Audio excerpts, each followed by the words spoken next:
Heraldo Salud, gracias por estar como siempre, como todos los sábados, acompañándonos en esta aventura de programas de salud, que nos encanta tener a invitados como el actual, jóvenes, por supuesto, con una trayectoria muy buena desde el punto de vista profesional.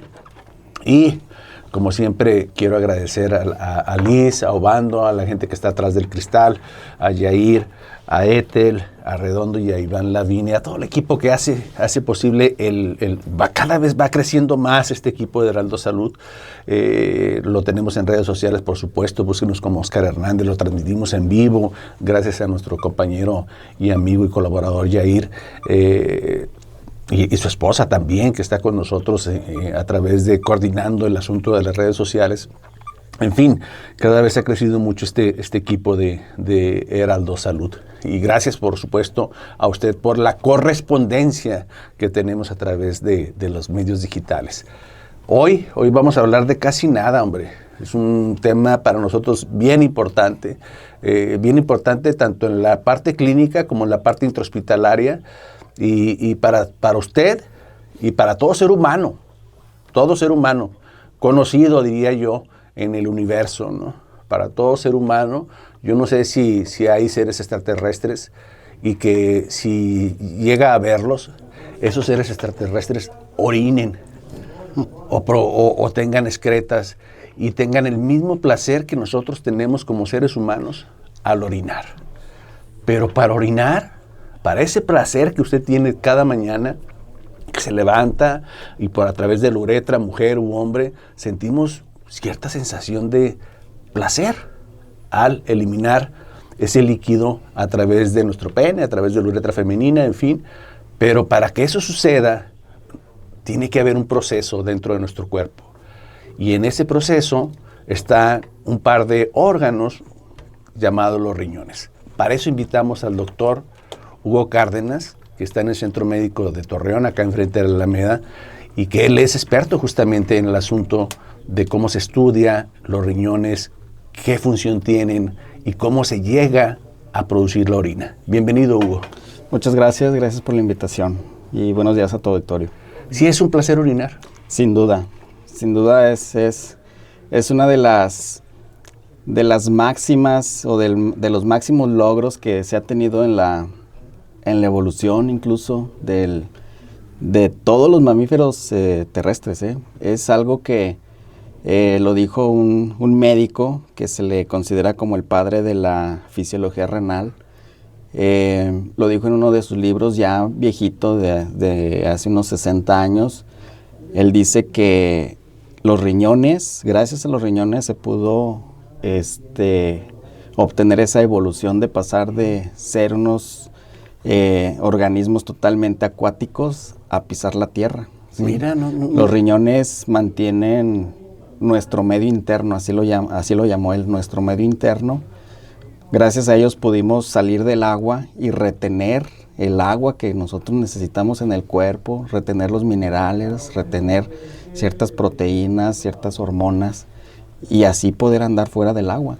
Entonces, y no solamente nosotros, cualquier animal terrestre es capaz de mantener su medio interno gracias a un sistema de funcionamiento renal. ¿Sí? Es que nos cuesta trabajo, a nosotros, a simple vista, a lo que vemos y observamos, nos cuesta trabajo pensar como nos vemos sólidos, ¿verdad? Así es, sí. En nuestro cuerpo, en nuestra materia, nos cuesta trabajo pensar que la mayor parte de nuestro cuerpo es agua. Sí, sin duda. Un bebé recién nacido, el 80% es agua. No entendemos, nosotros vemos un litro de agua y decimos, ay, no puede ser. Sí. Es transparente, es líquido, no puede ser que un bebé sea el 80 o 90% agua. Así es. ¿Y un adulto? Un adulto, en promedio, en el caso de un hombre, aproximadamente es de un 50% de agua, ¿sí? La mujer entre un 55 y un 60% de agua. O sea que si nosotros nos pulverizamos, o nos hacemos cenizas, la mitad somos agua. Somos agua. Así es. Y esa agua tiene que estar bien en nuestro cuerpo, tiene que haber un equilibrio. Así es. De hecho, como lo comentaba este médico, el doctor Homer Smith, así lo definió, ¿sí? Los riñones mantienen ese medio interno. Ese medio interno es esa cantidad de agua y todo lo que ella contiene, ¿sí? Todo nuestro organismo, todo, absolutamente todo, está dentro de un sistema acuoso, incluyendo el hueso. Incluyendo el hueso. Estamos hablando con el doctor Hugo Cárdenas, él es médico nefrólogo del Centro Médico. Un saludo a toda la raza del un Centro saludo Médico. por allá. Excelente grupo médico y muy tradicional, digamos, de los antiguos grupos médicos. Recuerdo al doctor Méndez Lastra, recuerdo al doctor Méndez Pérez, al doctor neumólogo del Valle, ¿verdad? Uno de los maestros y fundadores de la Facultad de Medicina, a su hijo que es proctólogo, el doctor del Valle. En fin, una gran escuela de médicos, generaciones nuevas como tú, por supuesto, que han venido a ocupar el centro médico, ¿no? Y tú ahí estás. ¿En qué piso estás? Estamos en el consultorio 104, ahí en el primer piso. 104 en el primer piso. ¿Estás acompañado? Sí, estoy ahí con el doctor Miguel Ángel Macías, que es urólogo. Es urólogo. Pero no es lo mismo un urólogo que un nefrólogo. No es lo mismo. Sí hay mucha confusión, sobre todo con los pacientes que de primera vez se les dice, ¿sabes qué? Tienes un problema en el riñón o tienes un problema en la orina. Lo más común es que les digan así, tienes un problema en la orina. Uh-huh. ¿Sí? Entonces, pues el paciente muchas veces se queda con la duda de que, bueno, ¿es el riñón o es mi vejiga o qué es? Entonces, el urólogo es cirujano. Principalmente sus tratamientos se basan en tratamientos quirúrgicos. Uh-huh. En el caso mío, que soy nefrólogo, yo me especializo en las enfermedades propias del riñón, uh-huh. ¿sí? Como enfermedad renal crónica, lesión renal aguda, glomerulopatías, enfermedad renal diabética, hipertensión. Son patologías clínicas, meramente clínicas. El urólogo se encarga de tratamientos quirúrgicos, también del riñón, como son los tumores o la litiasis, o cirugías de vía urinaria. Fíjate que ayer fui a un restaurante que nos invitaron los amigos del laboratorio. Agradezco al señor Verduzco que nos invitó, y uno de los medicamentos que se estaba presentando, justamente de cómo actuaba, etcétera, y de cuáles eran los objetivos de estos medicamentos antidiabéticos, decía el ponente, el objetivo de los medicamentos nuevos, digamos, para la diabetes es mantener buena función, por supuesto, del páncreas, de la saciedad, del alimento, del corazón y del riñón. Así es. Y del riñón, decía. Dentro de todos, lo traía en su diapositiva, corazón y riñón. Los medicamentos nuevos para la diabetes tienen esa función o esa meta de que protejan corazón y riñón. ¿Por qué, Hugo, es tan importante en el paciente diabético proteger el riñón? El problema está en que anteriormente a la diabetes se le veía como, o al tratamiento de diabetes se le veía como el principal objetivo, bajar tu glucosa. Uh-huh. Y ya, si bajabas tu glucosa ya ibas a andar bien. Y en parte tienen razón, pero conforme se han hecho más estudios y han salido más moléculas, más fármacos, en estos estudios se ven efectos que les llamamos pleiotrópicos. Es decir, un medicamento que funciona para la diabetes tiene un beneficio extra. Uh-huh. ¿Sí? Sirve para corazón aparte, o para riñón, o para cerebro, para intestino. Entonces, estos medicamentos que se empezaron a hacer, se vieron esos efectos pleiotrópicos, y dentro de ellos está el riñón. Se debe de entender la diabetes como una enfermedad inflamatoria. Uh-huh. ¿Sí? La diabetes crea inflamación, una inflamación crónica que va a afectar a todo el sistema vascular, desde las arterias más pequeñas, que se llaman capilares, hasta las más grandes, como las coronarias del corazón. Entonces, el riñón por dentro es una madeja de puros capilares. Es una madeja inmensa de puras arterias que la diabetes, a final de cuentas, le va a generar una inflamación a esos capilares, y se van a ir perdiendo, y el riñón va a ir perdiendo la capacidad de filtrar la sangre, de excretar minerales como sodio, como la misma agua. Entonces, una evolución tórpida o una progresión de la diabetes sin duda va a afectar a todos los lechos vasculares, incluyendo el riñón. Sí, el riñón recibe el 21% del gasto cardíaco, entonces sin duda recibe bastante sangre y sin duda toda esa sangre va a circular por esos capilares. Entonces, por eso la mayoría de los medicamentos actuales para diabetes van a impactar en riñón. ¿Sí? Tiene un efecto benéfico para el riñón en diferentes formas, pero generalmente lo tienen.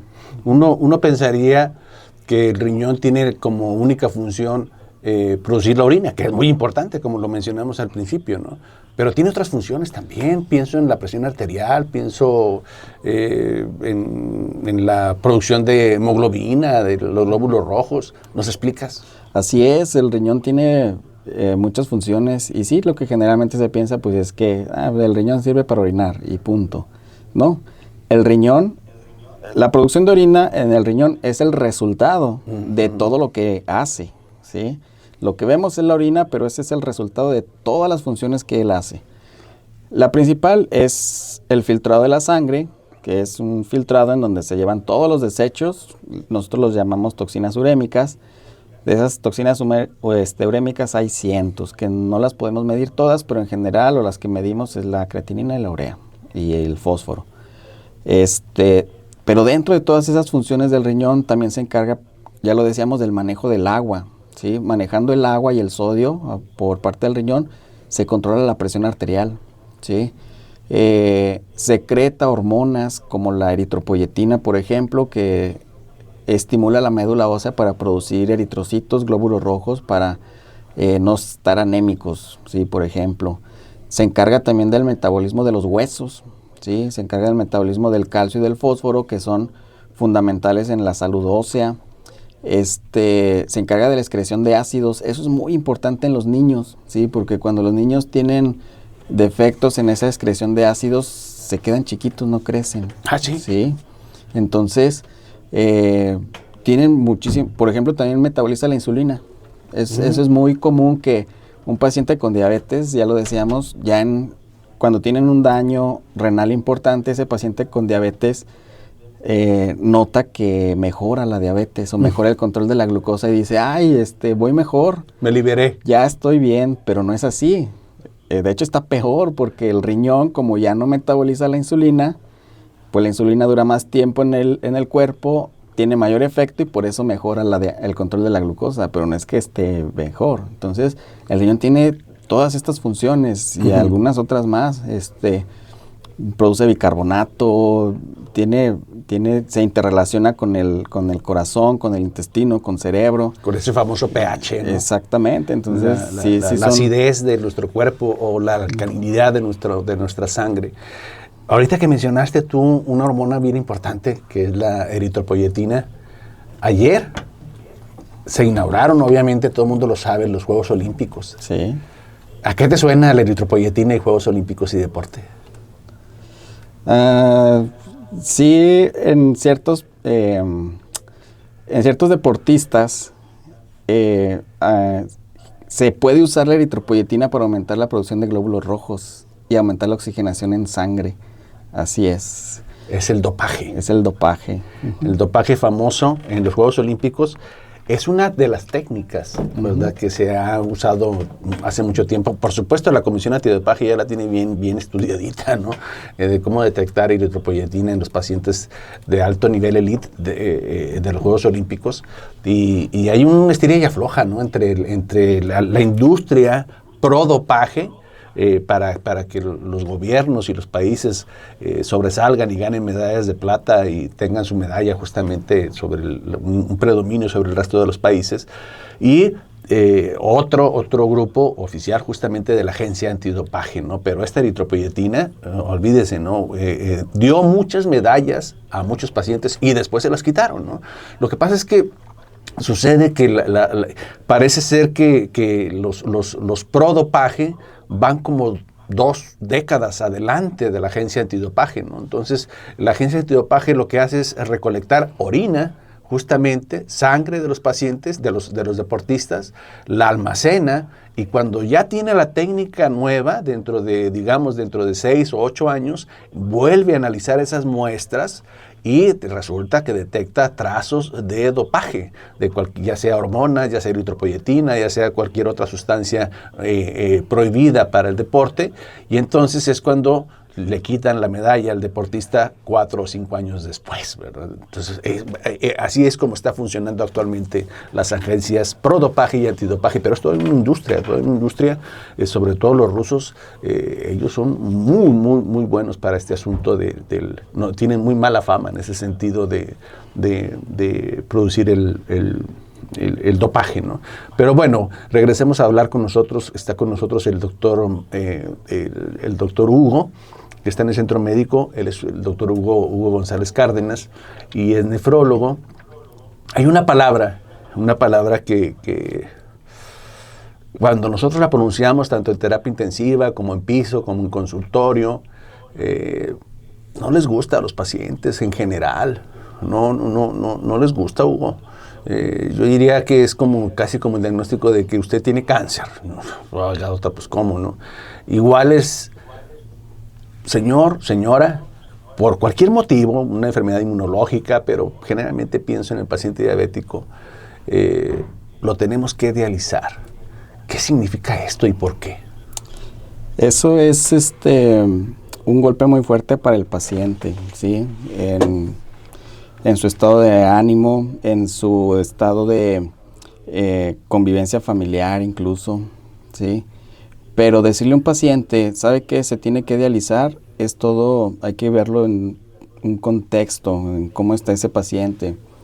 Hay pacientes que tienen sus enfermedades, como la diabetes o enfermedades autoinmunes, que son enfermedades crónicas, y poco a poco el paciente se va dando cuenta, y con todos los tratamientos y con todo lo que se puede hacer por el paciente, pues lo vamos sensibilizando de que, ¿sabes qué? Tus riñones pues ya tienes 5 años de tratamiento y pues lentamente han ido perdiendo esa función, y lo vamos sensibilizando a ese tratamiento de diálisis.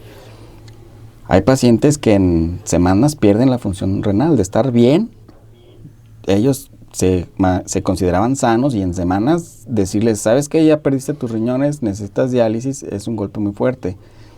A final de cuentas, la diálisis sí está muy estigmatizada. Como bien lo dijiste, el paciente siente que ya se va a morir, ¿sí? Pero nosotros como nefrólogos, realmente la diálisis para nosotros es un tratamiento excelente, porque no hay un tratamiento que sustituya la función de un órgano de forma crónica. Solamente los riñones tienen ese tratamiento, ¿sí? Es un tratamiento que sustituye algunas de las funciones de los riñones. Entonces el paciente que ya no tiene riñones puede seguir viviendo a través de la diálisis. No hay otro tratamiento que lo haga así de forma crónica. Existe, por ejemplo, la ventilación mecánica. Cuando los conectan al respirador, pues el ventilador hace la función de los pulmones, dispositivos de asistencia cardiovascular como el ECMO, pero son tratamientos que no los puedes llevar de forma crónica. Uh-huh. La diálisis sí, es el único tratamiento que existe para sustituir la función de un órgano. Entonces, es lo que les comentamos a los pacientes, tratamos de sensibilizarlos con ello, de que es un tratamiento para sus riñones que ya no alcanzan a cumplir las necesidades del cuerpo, o de lo que necesita el cuerpo. Los riñones ya no alcanzan, entonces es cuando ya les empezamos a sensibilizar o a sugerir la diálisis. Ahora, hay pacientes que conforme fue evolucionando su enfermedad, pues la va a requerir y la va a seguir requiriendo. Hay pacientes que pierden sus riñones en semanas y apenas vamos a empezar a investigar por qué fue, y ellos probablemente tengan la posibilidad de recuperar esa función de sus riñones o recuperar lo suficiente para no estar en diálisis. Entonces, es todo un contexto que rodea al paciente con lesión renal o con enfermedad renal crónica. Generalmente la indicación de falla renal aguda Sí, dializamos a los pacientes en conjunto con ustedes, por supuesto, con los médicos nefrólogos, pero tiene una gran capacidad de recuperación, ¿no? O sea, el paciente se va recuperando a las semanas, a los meses, de tal manera que deja eventualmente la diálisis y vuelve a orinar normal y hace todas sus funciones. En lo agudo, que puede ser porque el paciente fue politraumatizado, se volcó, chocó, perdió sangre y esa sangre afectó, la poca sangre afectó a los riñones y los hizo caer en falla y eventualmente los dializamos y se recupera en esos riñones cuando es agudo, ¿no? O alguna infección. Pero en el paciente crónico, como que no hay tanta marcha atrás, la posibilidad de que deje la diálisis es mucho menor. Pero yo tengo una pregunta para ti como nefrólogo, y porque estoy seguro que mucha gente está interesada en eso, sobre todo los pacientes con diabetes. ¿Cómo es que un paciente diabético termina en diálisis, Hugo? ¿Por qué? Es un conjunto de factores, ¿sí? Hablando específicamente del paciente diabético, actualmente se conoce que hay varios fenotipos, así se le llaman fenotipos. Son muy variables. Anteriormente veíamos al paciente diabético, sabíamos que iba a desarrollar proteinuria, iba a empezar a eliminar proteínas por la orina y después su creatinina iba a empezar a subir, el filtrado de los riñones iba a bajar e iba a terminar en diálisis. Eso era lo que sabíamos. Recientemente hay varios fenotipos. ¿Qué quiere decir? Y es lo preocupante para el paciente y para nosotros, porque hay pacientes que empiezan igual a eliminar proteínas en la orina y de repente se les cae el filtrado. No tienen esa evolución como antes la veíamos. Entonces empiezan con esa proteinuria y en 2, 3, 6 meses ya el filtrado de estar en 70 que traían ya está en 20. Entonces el filtrado es como la capacidad de lavar la sangre, de limpiarla, ¿no? Así es. Sí. Hay otros fenotipos en donde el paciente nunca tiene esa proteinuria y el filtrado va bajando poco a poco. Hay pacientes que desafortunadamente tienen las dos, la proteinuria y pierden el filtrado. Entonces, ¿por qué se hace o por qué pasa esto? Te decía, es un conjunto de factores. El principal, pues, es el mal control de sus enfermedades. Ese es el principal, el mal control de sus enfermedades. La diabetes generalmente siempre va asociada a otras enfermedades que la gran mayoría de la población considera que no son enfermedades, como la obesidad, ¿sí? Entonces, el mal control de todo ello va a repercutir en riñón, sin duda. Va a generar esa inflamación crónica de la que hablábamos. Los capilares, las arterias de los riñones se van a ir tapando, se van a ir inflamando, se van a ir perdiendo. Entonces, desafortunadamente la enfermedad renal crónica no da síntomas, ¿sí? Y los riñones son muy benévolos, hacen tan bien su trabajo que esa creatinina o esa elevación de la creatinina o esa pérdida del filtrado no la vemos ya hasta estadios ya más avanzados. ¿Por qué? Porque los riñones siempre tienen esa capacidad de trabajar más, ¿verdad? De soportar una carga extra de trabajo. Entonces, el paciente que tiene obesidad, que tiene diabetes mal controlada, que está en los primeros 5 o 7 años de la diabetes, mal controlada, no va a haber ningún cambio en sus riñones. Y en esa etapa nosotros la llamamos hiperfiltración. Los riñones están teniendo un exceso de trabajo, pero cargarles ese exceso de trabajo a la larga los riñones los van a perder. Ese es el común escenario, al menos aquí en nuestra población. Es algo que difícilmente se entiende, es algo que cuesta trabajo explicarle al paciente. ¿Cómo qué porcentaje de pacientes diabéticos en México se están dializando? De cada 10 pacientes diabéticos, 8 tienen un grado de daño renal, ¿sí? Y de esos 8, el 50% termina en diálisis. 4. Sí. Son muchos pacientes que no deberían de dializarse. Ahí es una corresponsabilidad entre el sector salud, médicos y pacientes y familia, por supuesto. Vamos a regresar, no se vaya porque el doctor Hugo nos va a comentar cómo se dializa un paciente. Regresamos a su programa Heraldo Salud. Gracias por estar con nosotros, gracias a usted por acompañarnos. Todo este programa lo repetimos y lo transmitimos y retransmitimos ahorita en vivo por Facebook Live, por supuesto, y después en la página de Oscar Hernández. Así es que si le interesa este tema de diabetes y diálisis, tratado por expertos como siempre, como el doctor Hugo González Cárdenas, médico nefrólogo del Centro Médico. Repito, un saludo para toda la gente, el equipo médico, de enfermeras, administrativo y sobre todo médico, por supuesto, del Centro Médico de Torreón. Hugo, híjole, mano, es que es difícil. Mira, se me pone la piel chinita con este rollo de la diálisis. Diálisis implica, primero, colocar el catéter. Primero, que el paciente lo asimile porque le metemos un fregadazo, el paciente se queda noqueado, ¿no? Porque esa es la palabra que utilizamos normalmente. Usted se tiene que dializar si quiere seguir vivo. No, doctor, pues yo no me dializo, pues se va a morir. Se va a morir. Porque si no se dializa, cuando ya están los criterios para diálisis, tú me corriges, que eres el nefrólogo, tú eres el experto. Si ese paciente tiene criterios para diálisis, ya sea diálisis aguda o un paciente crónico, si no se dializa, es porque, ya cuando llegamos al planteamiento de la diálisis, es porque el tratamiento médico ya no funcionó.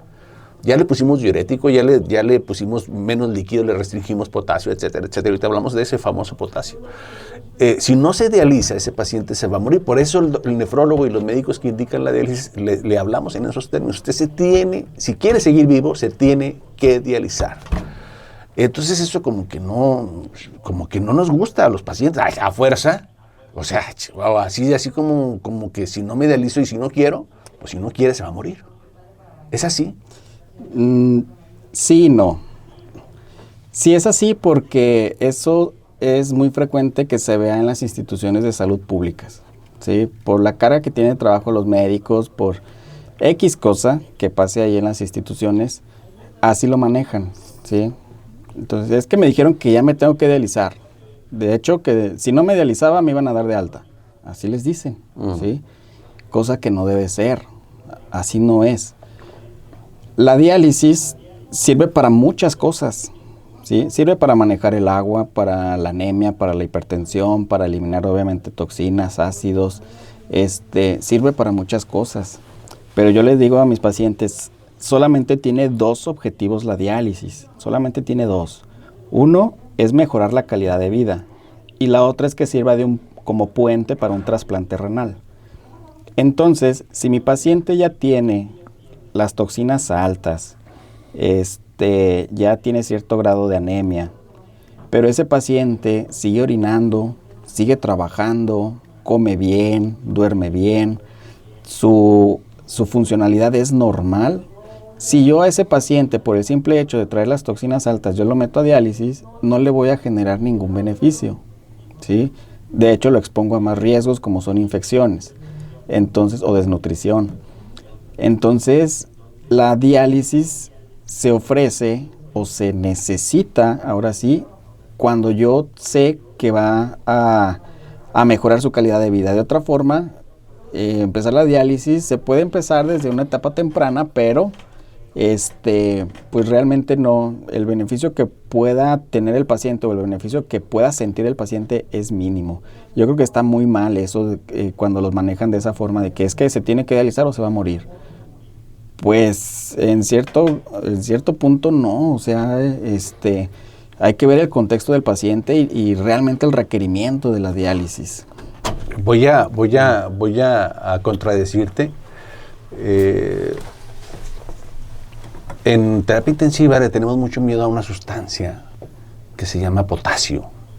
Y le tenemos mucho miedo a la acidez del paciente cuando está un pH de 7.1, 7.0. Y decimos, híjole, hermano, este paciente, ¿qué onda? ¿Qué rollo? Y a veces los pacientes están hasta inconscientes, Hugo. Así es. Sí. Entonces tenemos que plantearle el procedimiento de diálisis como lo debemos de hacer con el familiar o con la esposa, con el hijo. Entonces ahí sí le decimos, pues ¿sabe qué? Lo tenemos que dializar. Y nosotros desde la perspectiva de terapia intensiva decimos, si no se dializa este paciente, no amanece.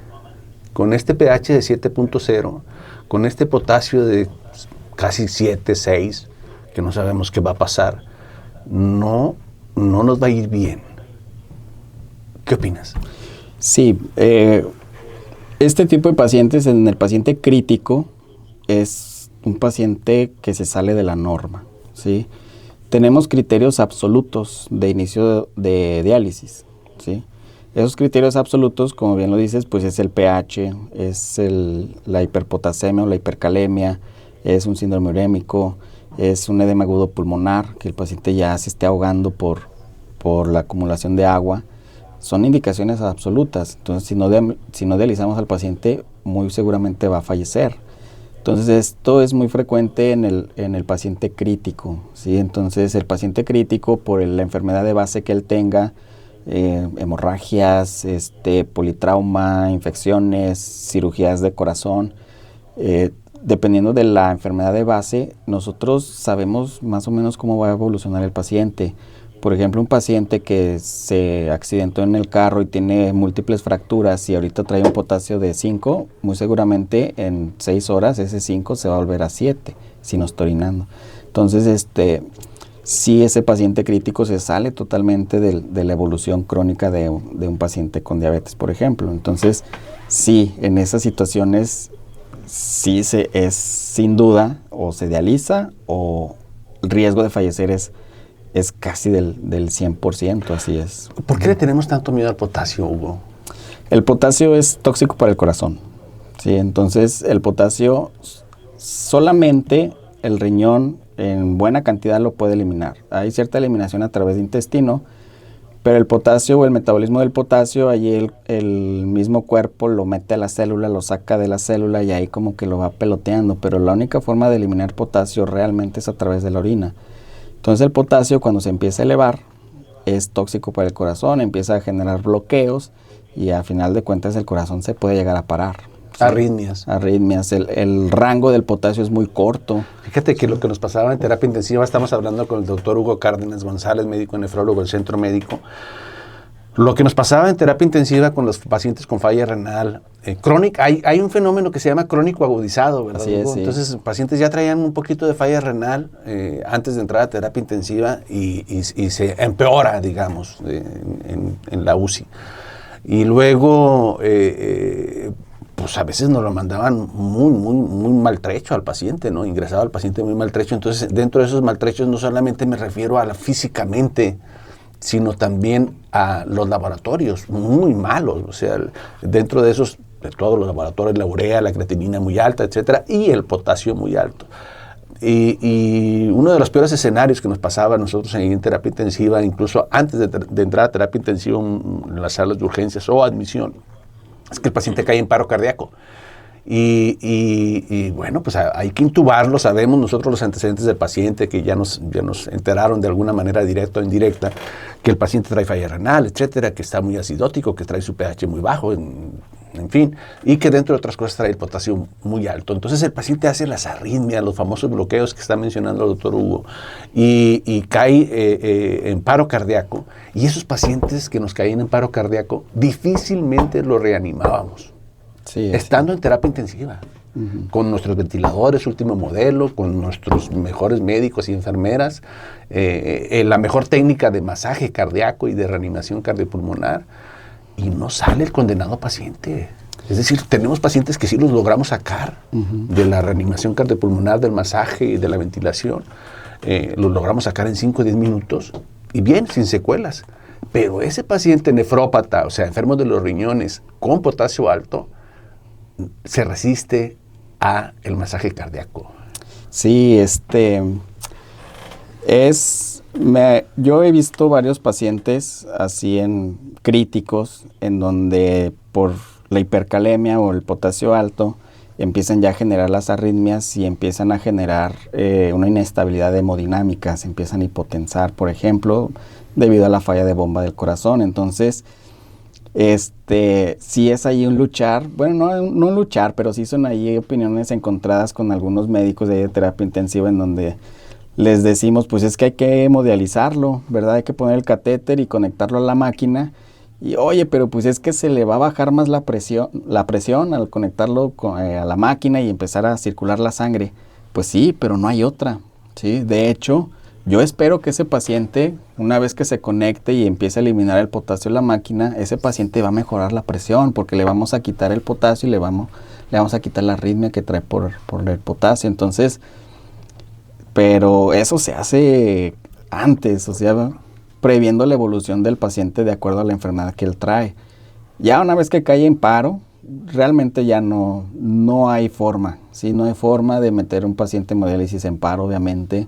El mismo masaje cardíaco le va a elevar todavía más el potasio. Entonces no hay forma de reanimar a ese paciente. Una vez cayendo en paro ya no, la reanimación no va a ser efectiva.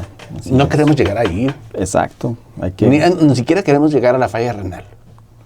O sea, buen control del azúcar, buen control de la presión, buen control del peso. Tú mencionaste algo, sin duda. enflaque, porque eso es un factor de riesgo para dañar a sus riñones y otras cosas, y cáncer, etcétera, ¿no? Mantenerse en su peso, mantener su presión normal, mantenerse bien hidratado, comer bien, hacer ejercicio, controlar su diabetes, controlar su presión arterial, controlar el colesterol, eso evita todas estas desastres que estamos hablando y que tenemos nosotros, los que nos dedicamos a la diálisis, a la terapia intensiva, que lo vemos diario. Tú nos platicaste algo que pasaba. Tú te entrenaste en Monterrey. Así es. Uh-huh. ¿Le platicas a la gente lo que pasa, lo que viste ahí en San Nicolás? Sí, yo hice mi especialidad de nefrología en Monterrey, en la unidad de alta especialidad ahí en la 25 del Seguro Social. Ahí nos mandaban a rotar a otros hospitales, a los generales de zona, entonces nos mandaban al HGZ número 6, ahí en San Nicolás, y cada vez que iba, y cada vez que mis compañeros iban, nos regresábamos impresionados, porque ese hospital es uno de los hospitales, o en ese momento era el segundo hospital que más población de paciente en diálisis manejaba a nivel nacional. Nosotros llegábamos a ese hospital y la consulta diaria de los doctores que estaban ahí como nefrólogos, la consulta diaria era de 25 a 30 pacientes diarios en diálisis. Todos los días consultaban entre 25 a 30 pacientes y creo que lo siguen haciendo. Incluso había días en donde había días exclusivos solamente para dar medicamentos, para dar recetas, porque era imposible otorgarles tiempo, una consulta. Lo que querían era pues darle el medicamento y ¿sabe qué? Reagende su cita en cuanto haya lugar. La unidad de hemodiálisis de ahí es enorme, ¿sí? Tienen un piso entero para diálisis y hemodiálisis, y cada nefrólogo, o sea, no eran las consultas del día, sino cada nefrólogo veía entre 25 a 30 pacientes diarios en consulta. Ahí el nefrólogo no se hacía cargo del paciente en piso, de los hospitalizados, porque no le daba el tiempo de la cantidad de pacientes que llegaban. Llegaba el paciente, se le ponía el catéter para empezar su diálisis y se iban a casa. O sea, no hay tiempo, ni espacios, ni camas, ni personal suficiente para mantenerlo ahí más tiempo. O sea, es uno de los hospitales que muchísima gente, o sea, es impresionante lo que hacen ahí. Es una pesadilla lo que nos acabas de decir. Y la verdad, mis respetos para los doctores que estaban ahí, la doctora Zurita, que en ese momento fue mi maestra. O sea, a pesar de todo eso, el servicio era tan ordenado que lo hacían. Entonces, oye, Hugo, aquí está Liz, una colaboradora de nosotros también. Ella conoce el hospital y todos los hospitales, ¿no?, que tienen hemodiálisis y que tienen departamento de diálisis. El paciente que va a diálisis tiene un perfil, por llamarlo de alguna manera, que tú te puedes dar cuenta en la manera de caminar, en la manera en que llega en silla de ruedas, en su piel, en sus ojos, en sus lentes, que muy probablemente ese paciente en su peso corporal se esté dializando. ¿Desgasta la diálisis? Sí, la respuesta a la pregunta es sí. La diálisis sí desgasta, ¿sí? Así como elimina toxinas, ácidos, agua y todo el desecho que no necesita el cuerpo, así también se van proteínas, se van minerales, ¿sí? Puede llegar a deshidratarse el paciente, puede tener problemas ahí con el calcio, el fósforo, sangrados también. O sea, la diálisis también desgasta. Es un un parteaguas el inicio de la diálisis en el paciente. Antes de la diálisis, el paciente lleva un tratamiento y después de la diálisis el tratamiento es totalmente diferente. Antes de la diálisis al paciente se le dice, ¿sabe qué? Cuide su dieta, coma menos carne roja, cuide la sal, el agua, tome menos agua, etc. Una vez que el paciente se empieza a dializar, la alimentación cambia totalmente, ¿sí? El paciente debe de comer más proteína. De otra forma, el paciente cae en algo que se llama sarcopenia. Así la diálisis le está quitando proteínas, le está quitando vitaminas, minerales. Entonces el cuerpo pues tiene que agarrar energía de algún lado. Y de donde agarra pues es del músculo. Entonces el paciente se empieza a consumir. Entonces el paciente una vez que esté en diálisis necesita comer mejor y comer más. ¿Sí? Necesita más aporte de proteína. Si todavía está orinando, si todavía conserva ese volumen urinario, no hay que restringirle el agua. Ese volumen urinario, aunque ya no elimine toxinas, siempre nos va a ayudar a eliminar ciertos, el fósforo, por ejemplo, o ciertas sustancias que no se pueden eliminar con la diálisis. Entonces, un paciente que ya está en diálisis y que sigue orinando, siempre hay que decirle, ¿sabe qué? Siga tomando agua, conserve su volumen urinario el mayor tiempo posible. Ejercicio, ¿sabe qué? Muchos lo relacionan de que ya está en diálisis, voy a estar postrado en cama. No. Incluso hay unidades de hemodiálisis que les ponen bicicletas. Allí, estando conectados, les ponen esas pedaleras que es como una bicicleta y ahí están haciendo ejercicio. Eso lo hacen, por ejemplo, allí en cardiología, en el Instituto Nacional de Cardiología y en otras unidades de hemodiálisis privadas también lo hacen. El paciente que está en hemodiálisis y trae su fístula, por ejemplo, puede nadar. Sí, puede nadar, puede hacer bicicleta. El paciente en diálisis peritoneal y por lo mismo también. Recientemente, el año pasado, ahí se publicó un estudio en donde pacientes en diálisis peritoneal les restringían mucho las actividades y dentro de ellas era el nadar. Entonces, un paciente en diálisis peritoneal, obviamente con sus cuidados higiénicos, puede nadar.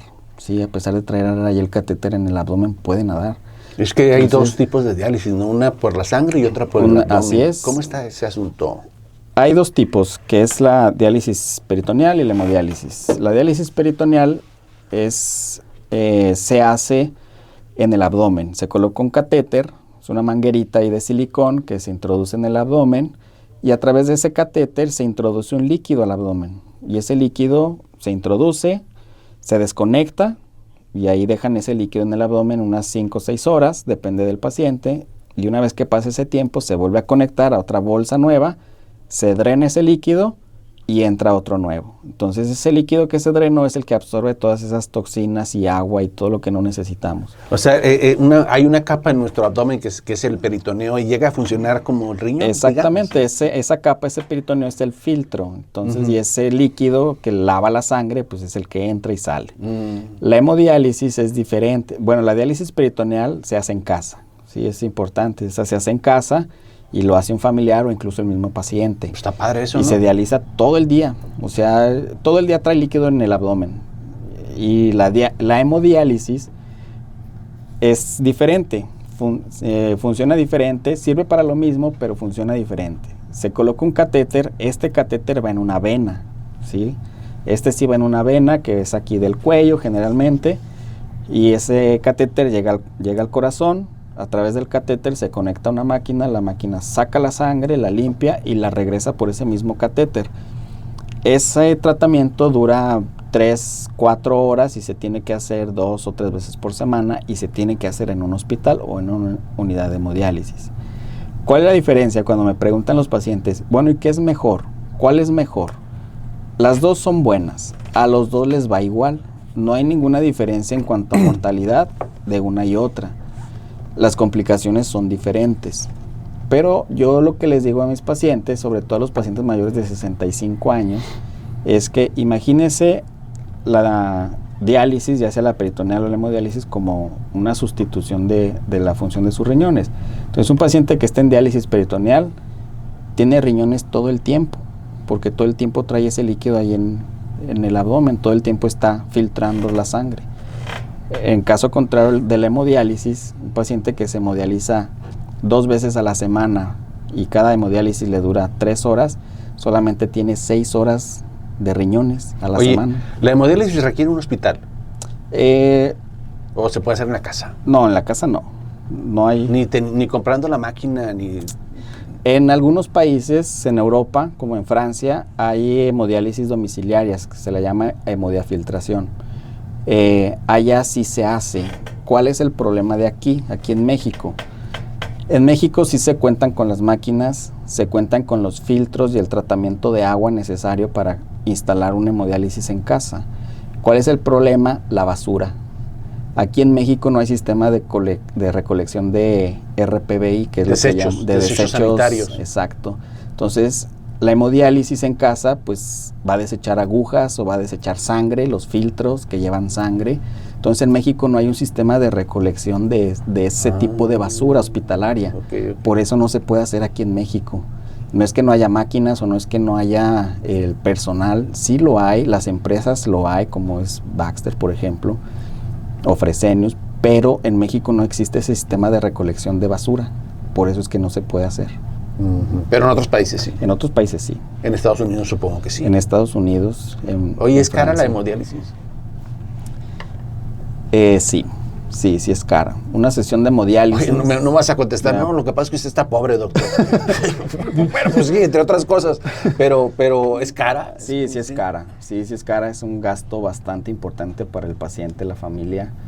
Un paciente en hemodiálisis, con la sesión de hemodiálisis, más aparte de sus medicamentos, lo que llegue a requerir en el tratamiento de hemodiálisis, se gasta entre unos 25,000 a 35,000 pesos mensuales. Ay, porque estamos hablando de un paciente que la va a necesitar. La va a requerir y probablemente ya no esté laboralmente activo. Así es. O sea, supongo que la meta es que trabajes con la hemodiálisis, ¿no? Sí. Pero estamos hablando de que te merma, que te desgasta, etcétera. Algunos ya están pensionados, ¿no? Así es, sí. ¿Verdad? Están con incapacidad por el mismo procedimiento de falla renal y diálisis. Entonces, pues, 30,000 pesos mensuales. Sí, sin duda es un... O sea, te desgasta físicamente y te desgasta la cartera. Económicamente, y hay un burnout, hay un desgaste también del familiar, ¿verdad? Que hay familiares que, pues así detrás de todo esto que nos comentan o se abren personalmente con nosotros, doctores, que yo ya estoy cansada de estar trayendo a mi esposa, a mi esposo al hospital, ¿sí? 2, 3 veces por semana tengo que estar aquí. A veces les dan los horarios en las noches, deben de llevarlos a hemodiálisis en las noches. En la madrugada. En la madrugada. En la madrugada andan como fantasmas. Entonces es un desgaste, sin duda es un desgaste. Oye, Hugo, no sé si te ha tocado a ti, a mí sí me ha tocado, en donde conozco pacientes que están en proceso en ese programa, le llaman ellos, de hemodiálisis, y yo los veo por otras cosas, ¿no? Pero sé que se está dializando y que, doctor, voy a venir a consulta cuando me dialicen, ¿eh? Entonces la diálisis me toca a las 9, aquí nos vemos como a las 2, sí, ok. Y de repente, pues ya no va a consulta. Y me encuentro al familiar, la esposa, el hijo, digo, oiga, ¿qué pasó con su papá, con su mamá, que era mi paciente? Yo lo trataba de la presión arterial, del azúcar, etcétera. No, fíjese, doctor, que mi papá decidió ya no ir a diálisis. ¿Cómo ves? Es totalmente respetable, sí, es algo totalmente respetable. A final de cuentas, el paciente decide sobre su tratamiento. Nosotros solamente le exponemos cuáles son los beneficios y qué es lo que le conviene, ¿verdad? Era lo que comentaba hace un momento. Si yo sé que la diálisis o la hemodiálisis le va a mejorar su calidad de vida y el paciente se va a sentir mejor, ten por seguro que no lo va a dejar. Sino decir, ya no lo voy a hacer. Si realmente le va a beneficiar y le va a mejorar, él va a seguir. Pero si el paciente se sentía bien y solamente por un estudio de laboratorio se decide meter a diálisis, ese paciente no le va a ir bien. Y más adelante va a decir, pues yo estaba mejor antes y ya no me quiero dializar. Y sí, más adelante va a tener las consecuencias ya de no dializar. No, fíjate que a esos familiares yo ya ni les pregunto qué pasó, porque asumo que falleció, Así es. Sí. asumo que murió. Entonces ya no le continuó la plática porque pues, ya mi familiar ya decidió ya no dializarse y es como decir, pues decidió morir, o sea, hacerte una especie como de eutanasia, ¿no? Decir, bueno, ya no voy a diálisis porque ya me cansé, porque ya no tengo dinero, porque ya no me gustó, porque ya estoy grande. En fin, el mismo paciente, como tú dices, decidió ya no acudir a diálisis por sus motivos y bueno, y sobrevienen las complicaciones, ¿no? De que se hinchan, hay agua en los pulmones, en fin, infecciones y mueren. Ahí la clave es el tratamiento multidisciplinario, o sea, tanto el nefrólogo como el del nutriólogo, el de la enfermera, del psicólogo, del psiquiatra, del geriatra en el caso de los pacientes ya mayores, es clave, o sea, del que el paciente, el tratamiento de diálisis le esté funcionando y se esté sintiendo mejor, ¿sí? Eso es clave. Entonces, si el paciente yo lo estoy dializando y yo estoy solo, aislado y el nutriólogo nunca lo ve, pues obviamente el paciente no sabe qué comer, pues se va a desnutrir. Se deprimen, ¿no? Se deprimen, se quedan postrados y es lo que pasa. Entonces, ese paciente se le debe de educar, debe de saber de qué se trata su enfermedad, cómo se trata y qué es lo que necesita. Totalmente de acuerdo con los beneficios de la diálisis, ya sea la abdominal o peritoneal o la hemodiálisis. Totalmente de acuerdo con los beneficios, ¿no? Estuvimos hablando con el doctor Hugo González Cárdenas, médico nefrólogo. ¿Dónde estás, Hugo? Yo estoy ahí en Centro Médico de Torreón, en el consultorio 104, ahí en primer piso. ¿Ves no solamente diálisis, ves otras cosas? Sí, bueno, yo también trabajo ahí en la UMA, en la 71, estoy ahí en el área de trasplantes. También vemos pacientes trasplantados y pues todo lo referente ahí con los riñones. ¿Qué te parece si después nos echamos otra platiquita sobre los riñones? Excelente. Y otros temas que seguramente tú dominas muy bien. Gracias, Hugo, por acompañarnos. Gracias a usted también por acompañarnos, a toda la gente que hace posible este programa, a Obando, a la gente que está detrás del cristal, a Yair, a Liz y a todo el equipo de Heraldo Salud. Nos vemos el próximo sábado. Hugo, un placer platicar contigo. No, muchas gracias por la invitación.